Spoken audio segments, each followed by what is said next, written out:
قوادها middle powers ka loo yaqaana maxaa la yiraahdaa oo kamid tahay dalalka khaliijka iyo Turkiga iyo Ethiopia danahooda iska hor imaanaya iyo awoodaha waaweyn damaca iyo siyaasadda Soomaaliya ku leeyihiin sidee bay u saameynayaan siyaasadda arrimaha dibadda ee Soomaaliya tan dawladda ama horto de dabcan adduunka qayb kamid u baanahay wixii la sameeyaba waa saameynayaan regional powers ka ama hadda middle powers ka Ethiopia kuma jirto laakiin kuwan kale sida hadda Turkiga oo kale iyo waa dalal soo baxaya annaga marka saameynay ugu yeelanayaan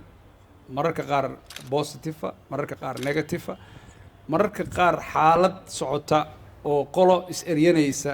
ayaa unintended benefit aan ka dhaxleynaa mararka qaar waa nagu durdurinayaan waxa runtii taasna waxaan la wadaagnaa dawladaha jilicsan oo dhan marka anaga hadda wax noo gaara ma aha qofka markuu miisaamayo awoodahan horta waa inuu agency-giisu oo fiican dhameystiraya madaxweynuhu marka ama qofka wasiirka meeshan ka ah eedda kaligiis ma laha ilaan dhabarkiisa waxa ku jira ayuu wax ku noqon karaa soo ma waxaa jira marka saameyntaadu waxay ku xiran tahay capacity marka koowaad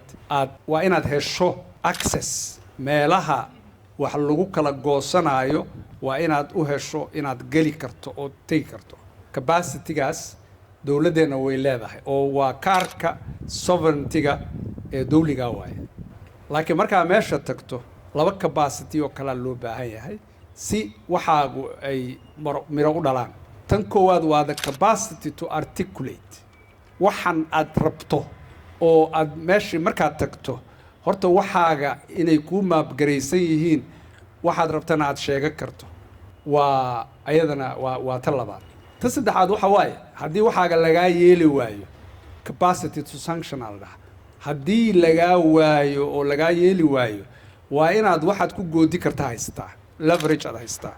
haddaan waxaan la ii samaynin waxaanan yeelayaa saanaan yeelayaa marka dawlad jilicsan oo bilow ah oo soo kabanaysa hadda saddexdaas awoodood oo aan sharxay anigu hadda ma u malaynaa inay jiraan mararka qaar waxaaba jira kuwa laga baaqsan karay haddaan annaga dirno 4.5 haddaan ku dirno diblomaasi oo aan waxba sheegi karin oo waxba articulate gareyn karin taas horta annagay tahay ciladeenna laakiin midda ah war inaan maaragtay leverage gareyn karno aan yara maaragtay digdigay karno maaragtay taa de dabcan waxaa awooddeena ay ku xiran tahay maaragtay waa mahadsantahay Soomaaliya ma leedahay awood ay ku dhiilitirto xiriirada badan ee sameynaysa hadda dhawaan waa aragteen waxay sameeyeen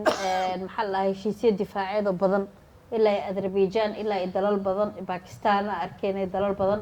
ma leedahay Soomaaliya awood ay ku dhiilitirto xiriirada badan ee sameynaysa mase waa inay si cad u doorato dhinac marka iskhilaaf imaado hadhow su'aashaas ah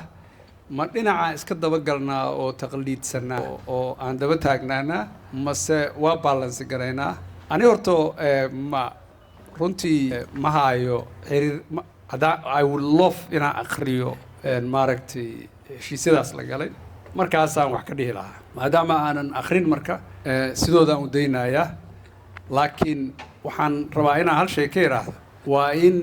wax kastoo aan samaynayno ay noo institutionalize garaysan yihiin oo aysan naga shakhsiyadaysnayn hadda waxaa laga yaabaa in hal hay-ad ama hal yacni hogaamiye oo wixii og yahay arrinkaas marka waxaa mararka qaar ka imaanayso dee inaan aan horta wixiiba la arkinba de wixii aad qarsatana way ku qarsanayaan hadhow waxbaa ka soo noqon kara marka laakiin aniga arrintaas waxaan ka dhihi kara ma laha heshiisyadaas ma arkin maadaama ana arkin sida ay hadda yihiin aan u daynaynaa xitaa hadda maalin hore markii la kansalay heshiisyadii hore heshiisyada la kansalay lama sheegin soo xataa ma aqaan aniga heshiisyada la kansalay kuwa yihiin marka madaxda in la weydiiyo waaye kulley fadhiyada ka dambeeyo oo meeshaan ayay imaan doonaan weydiiya su-aashaas ayaga